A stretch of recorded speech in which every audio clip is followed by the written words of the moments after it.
जम्मू कश्मीर के पूर्व मुख्यमंत्री गुलाम नबी आज़ाद के समर्थन में कांग्रेस पार्टी छोड़ने वाले उप मुख्यमंत्री ताराचंद समेत 17 नेताओं ने आज दिल्ली में एक बार फिर से कांग्रेस का दामन थाम लिया। कांग्रेस पार्टी के महासचिव केसी वेणुगोपाल, कांग्रेस के वरिष्ठ नेता जयराम रमेश और जम्मू कश्मीर मामलों की प्रभारी रजनी पाटिल की मौजूदगी में इन नेताओं ने दिल्ली में कांग्रेस पार्टी में वापसी की। गुलाम नबी आज़ाद का साथ छोड़कर फिर से कांग्रेस में शामिल हुए इन नेताओं में पूर्व मुख्यमंत्री ताराचंद, पूर्व मंत्री पीरजादा मोहम्मद सैयद, पूर्व विधायक बलवान सिंह, कांग्रेस नेता और Jammu Kashmir Ladakh high court bar association Jammu के अध्यक्ष MK भारद्वाज सहित अन्य नेताओं का पार्टी के राष्ट्रीय महासचिव केसी वेणुगोपाल ने कांग्रेस में शामिल होने पर स्वागत किया। इस अवसर पर कांग्रेस महासचिव केसी वेणुगोपाल ने कहा कि इन नेताओं ने कांग्रेस पार्टी नहीं छोड़ी थी, बल्कि ये नेता 2 महीने की छुट्टी पर गए थे और आज छुट्टी पूरी होने के बाद फिर से वापस कांग्रेस में आ गए हैं। PCC president, all other ex-MLAs, those who went 2 months before from our party are coming back. This is only a beginning.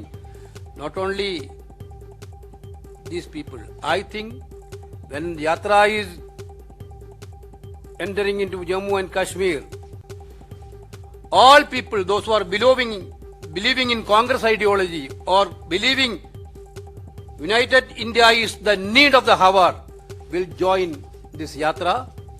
Therefore, on behalf of All India Congress Committee and on behalf of all Honorable Congress President, I am sincerely welcome all of these leaders. These leaders, I think they are taken a leave for 2 months from the party, and now the leave is already over. They are already joined back. Thank you. Congress छोड़ने के सवाल पर उप मुख्यमंत्री ताराचंद ने कहा कि ये उनके जीवन की सबसे बड़ी भूल थी और जिस पार्टी ने उन्हें पहचान दी उन्होंने उसे जज्बात में आकर छोड़ दिया। ताराचंद ने कहा कि वह किसी की दोस्ती के जज्बात में बहकर ये भूल कर बैठे हैं और अब उन्हें पता चला कि उन्हें गलत दिशा की ओर ले जाया जा रहा था, तो उन्होंने अपनी भूल को सुधारते हुए फिर से कांग्रेस पार्टी में आने का फैसला लिया है। हमारा तल्लक है, जितने भी साथी हमारे बैठे हैं, हमारी पूरी उम्र जो है वो कांग्रेस में ही बीती है। हमने कांग्रेस के लिए ही काम किया है। बीच में हालात कुछ ऐसे बने कि जल्दबाजी में जज्बाती होके हमने कोई गलत कदम उठा लिया। मैं समझता हूं कि एक बहुत बड़ा गलत कदम हमने उठाया। जिस पार्टी ने ताराचंद जैसे एक गरीब आदमी को, गांव के रहने वाले को टिकट दिया, MLA बना, CLP लीडर बनाया, एक पहचान दी। दूसरी दफा मैं जीता तो 6 साल स्पीकर जम्मू कश्मीर असेंबली का रहा। ये भी पार्टी की दी हुई पहचान थी। श्रीमती मैडम सोनिया जी ने मुझे खुद बुला के कहा था कि मैं आपको स्पीकर बना रही हूं और 6 साल के लिए मैं डिप्टी चीफ मिनिस्टर रहा। ये भी कांग्रेस की देन थी।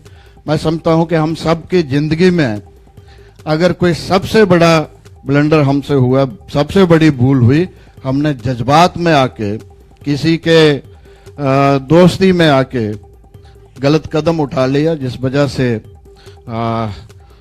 ये हमें और हमारी पार्टी को नुकसान, अगर पार्टी का नुकसान है तो हम सबका नुकसान है, ये हम सबको नुकसान उठाना पड़ा। तो आज हम फिर वापस आए हैं। हम पार्टी के बहुत ही शुक्रगुजार हैं। श्री राहुल गांधी जी के, जनाब खड़गे साहब जो ऑनरेबल हमारे प्रेसिडेंट हैं, उनके मशकूर हैं। मैडम सोनिया जी के मशकूर हैं, जिन्होंने हमें फिर वापस शामिल होने की इजाज़त। आपको बता दें कि जम्मू कश्मीर के पूर्व मुख्यमंत्री और कांग्रेस के वरिष्ठ नेता गुलाम नबी आज़ाद के समर्थन में कुछ समय पहले ताराचंद सहित कई वरिष्ठ कांग्रेस के नेता प्रदेश कांग्रेस से इस्तीफा देकर डेमोक्रेटिक आज़ाद पार्टी में शामिल हो गए थे।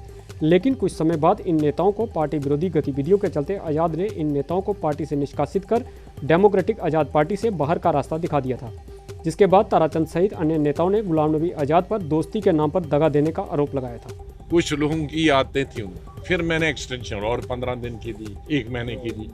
4 महीने के बाद कुछ लिस्टों बदल गई, लेकिन कुछ ने वही लिस्टें लाई। वो डरते थे कि कोई आएगा तो हमें फिर जगह नहीं मिलेगी, इसलिए मैंने कुछ झाड़ू शुरू कर दिया।